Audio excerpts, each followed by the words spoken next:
Aldi hung hersukin nung len Bethlehem ngayon kan ru O kasa Bethlehem masun felalal si bayburo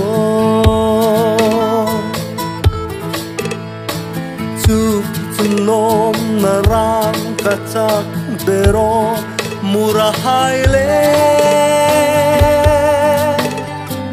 butuhai chun sim tu patin choi moin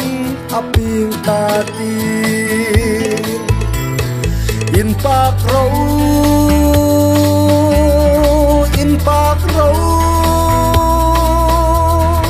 in pak ro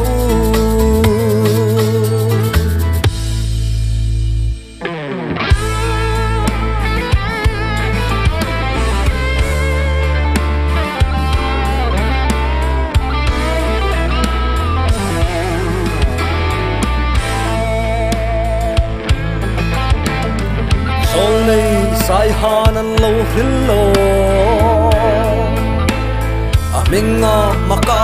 rem rutu chatun pa rem nalal pathin ha Immanuel Immanuel Immanuel aping talal Krista limin suktu apinta olal Krista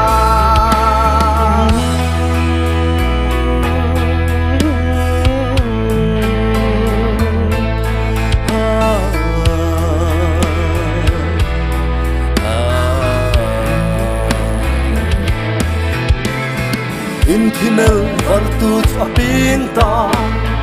velindau sin khom aram mangir su van mi hai lom na chung thang khok a khor veli a ming a chun dam na muna min na hai le thiling kimin a thu an o limin lom ro kasa ang san suktu sa pinta olal Krista sol nei sai hanan lo hil tu